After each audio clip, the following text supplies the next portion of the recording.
निश्चित तौर पे एक बढ़िया पहल है और इससे जो है उन लोग की समस्याओं का भी संज्ञान सरकार के पास आएगा, उनकी क्या प्रॉब्लम्स हैं, उनको कैसे सॉल्व किया जाए।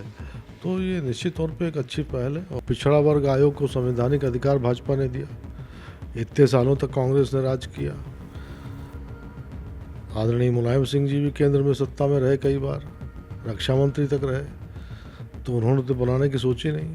कि मोहन भागवत जी ने तो कहा कि अगर हमसे कोई सलाह मांगेंगे तो हम दूसरी पार्टियों को भी सलाह दे सकते हैं, उसमें क्या है। कांग्रेस का कोई वजूद नहीं उत्तर प्रदेश में, वो चाहे जितना सर पटके, इस बार उनकी सीटों की संख्या 0 आनी है।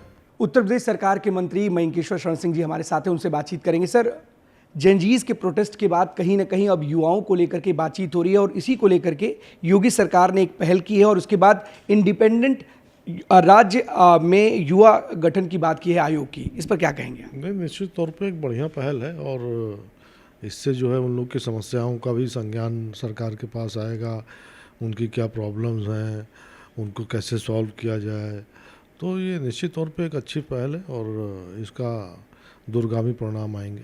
सर, विपक्ष कह रहा है कि 9.5 साल हो गए हैं, तब तक तो सरकार को याद नहीं आया। 9.5 साल बीतने के बाद आंदोलन हुआ, इतना प्रोटेस्ट हुआ, उसके बाद कहीं ना कहीं गवर्नमेंट को ये चीज़ें याद आई कि युवाओं के लिए कि इंडिपेंडेंट राज्य युवा आयोग बनाना चाहिए।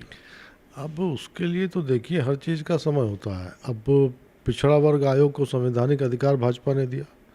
इतने सालों तक कांग्रेस ने राज किया। आदरणीय मुलायम सिंह जी भी केंद्र में सत्ता में रहे, कई बार रक्षा मंत्री तक रहे, तो उन्होंने तो बनाने की सोची नहीं। अब जो काम आज होने जा रहा है, बहुत सारे काम ऐसे हिंदुस्तान में हैं जो कोई नहीं किया, मोदी जी के द्वारा हुए हैं और योगी जी के द्वारा हो रहे हैं। आज इतने सारे 85 मेडिकल कॉलेज पूरे उत्तर प्रदेश में स्थापित हो गए हैं। 17 में कितने थे? क्यों नहीं बनाया उन्होंने मेडिकल कॉलेज? लोगों के स्वास्थ्य से खिलवाड़ करते रहे, 4 बार मुख्यमंत्री रहे। तो ये सब बिला वजह के सवाल हैं, उनके पास कोई मुद्दा नहीं है और इसीलिए इन सब चीज़ों में लिप्त रहते हैं। सर, वही इसी पर राम गोपाल यादव जी ने भी कुछ प्रश्न या सवाल खड़े किए हैं कि जेनजीज को जिस तरीके से लेकर के मोहन भागवत जी ने भी संवाद किया, वो कह रहे हैं कि जब भी बीजेपी कहीं परेशान होती है, बैकफुट पे होती है, तो मोहन भागवत जी को आगे कर देती है। देखिए, वो अगर संघ को आप लेके चलें तो संघ की विचारधारा से हम सब लोग निकले हैं और उनका मार्गदर्शन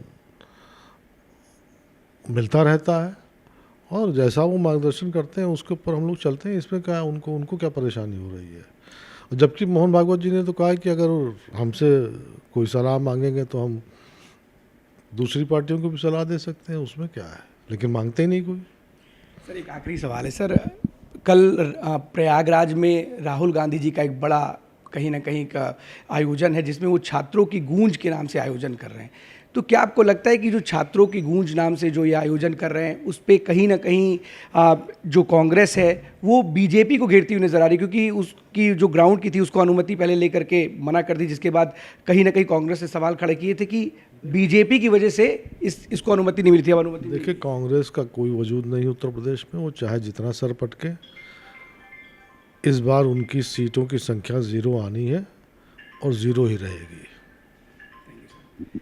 तो ये थे मंत्री मयंकेश्वर शरण सिंह जी, जिनका साफ तौर पर कहना है कि कितना भी कुछ भी कर ले कांग्रेस, कुछ होने जाना नहीं है और जो सीटों की संख्या है वो घटकर 0 हो जाएगी। कैमरा पर्सन आशुतोष के साथ अखंड प्रताप, IBC 24, लखनऊ।